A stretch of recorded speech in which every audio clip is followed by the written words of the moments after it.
Ele estava ensinando e havia uma multidão ouvindo.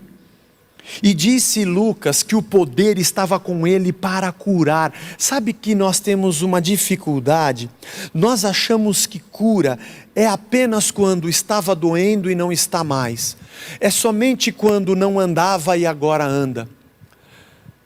Mas não percebemos o tamanho da cura que estava sendo processada na alma, no coração, na mente, nas memórias, nos traumas, nas marcas, nas dores, nas dúvidas, nas queixas com o passado, no pecado, na consciência, na transformação de cada ser humano que estava ao redor da própria palavra, porque Cristo é o Verbo de Deus. A cura milagrosa e poderosa que está transformando pecadores mortos em gente viva para Deus. Sim, o poder de Deus estava sobre Cristo para curar. Nós é que não entendemos e achamos que cura é uma coisa só. E achamos que cura é apenas quando alguém está numa cama e se levanta.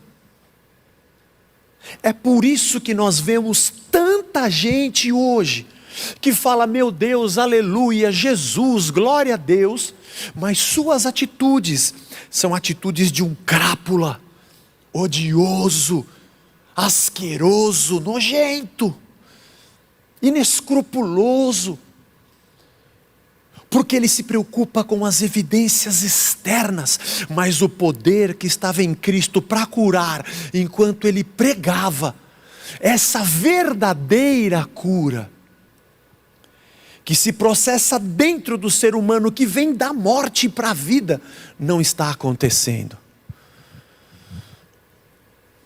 E esse é um dos grandes problemas daqueles que Jesus dizia: esse povo me honra com os lábios, mas o seu coração está longe de mim. Ide aprendei o que significa misericórdia quero e não holocaustos. O Evangelho diz respeito a uma cura completa do ser humano. Portanto, curando fisicamente, perdoando pecados, transformando o ser, o poder para curar estava em Cristo. E a maior cura estava acontecendo enquanto ele falava. Aliás, era por isso que tinha uma multidão ao redor dele.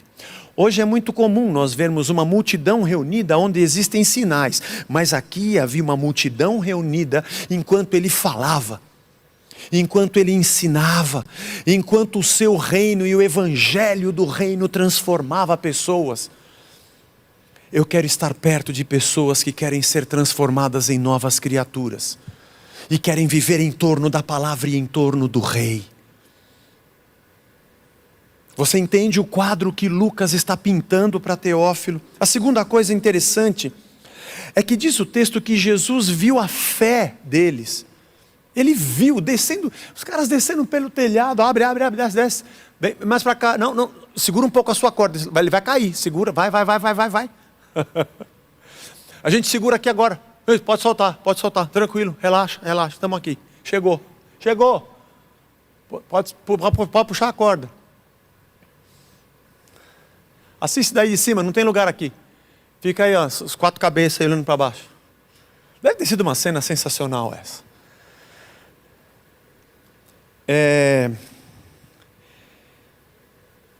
Em Levítico 21, eu acho que eu inverti aí, né, o Jonathan, dá para inverter aí? Colocar o Levítico primeiro? Já deu.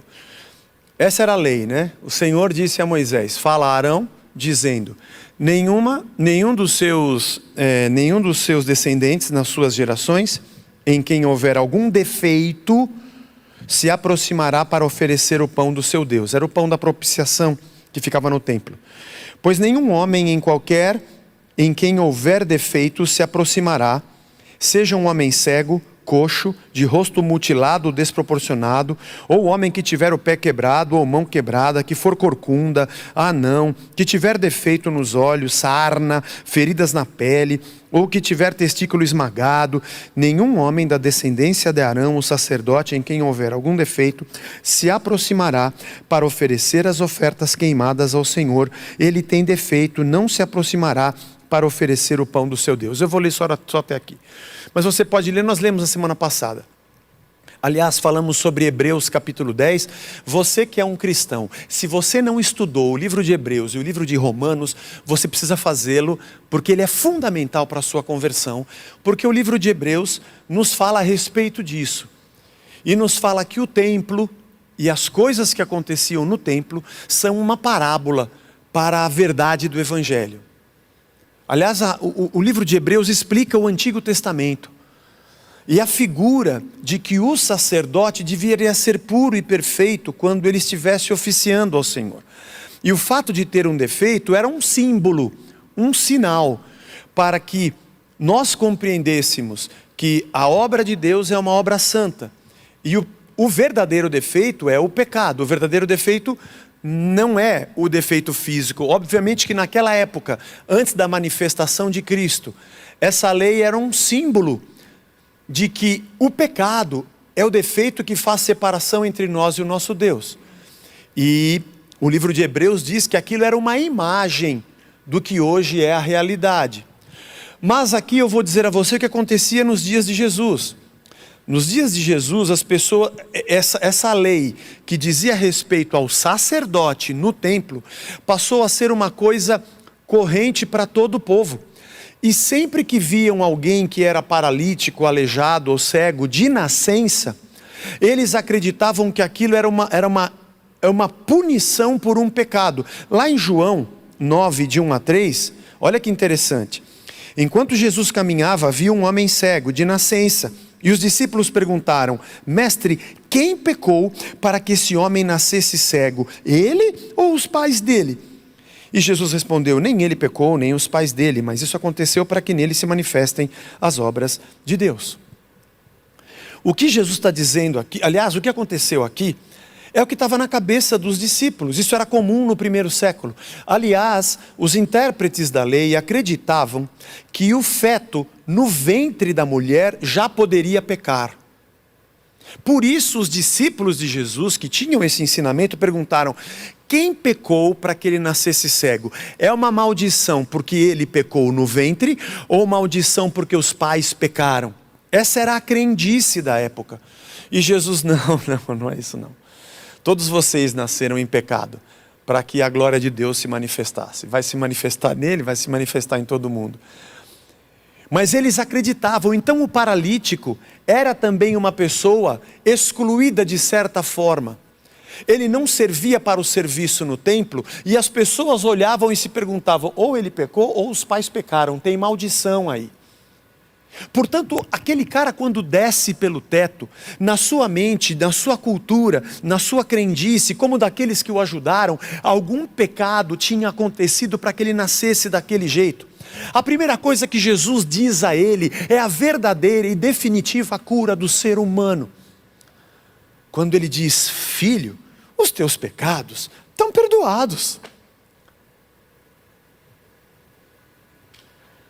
Muita gente, se fosse nos dias de hoje, diria: não, eu não vim na igreja para ver o Senhor falar, perdoados são os seus pecados. Pô. Eu vim aqui para ver sinais, eu vim aqui para ver o circo pegar fogo. Não está legal esse culto aqui, culto frio, hein? Que culto frio, perdoados são os seus pecados. Eu peço perdão em casa pelo meu pecado. Jesus estava fazendo a coisa mais poderosa que pode acontecer com o ser humano: ser arrancado do reino dos homens e ser inserido no reino de Deus. A verdadeira vida tomando conta de alguém. Porque eu vou dizer a você que isso aqui vai acabar. Isso aqui vai acabar. Mais cedo ou mais tarde. Vai ter um dia em que eu não estarei mais aqui falando. Outra pessoa vai estar aqui, eu vou partir um dia. E o dia que Jesus nos chamar, vai ser a cura definitiva. Porque Ele pode curar o meu braço que está dolorido hoje, que acho que eu dormi meio aqui em cima do braço, e está meio dolorido. Ele pode curar hoje, mas vou dizer para você que amanhã eu tenho 56, 57, 50, 60, 70, 80, sei lá até onde eu vou, e cada vez fica mais encarquerado. A cura que Ele promove aqui é paliativa, é enxuga gelo, para melhorar um pouco a nossa vida, mas eu quero a hora que vai curar de uma vez, que esse corpo será incorruptível, como diz Paulo em 1 Coríntios 15, revestido de incorruptibilidade, não mais mortal, não mais um corpo que se degenera e se desgasta, sem a maldade, sem o pecado no reino eterno.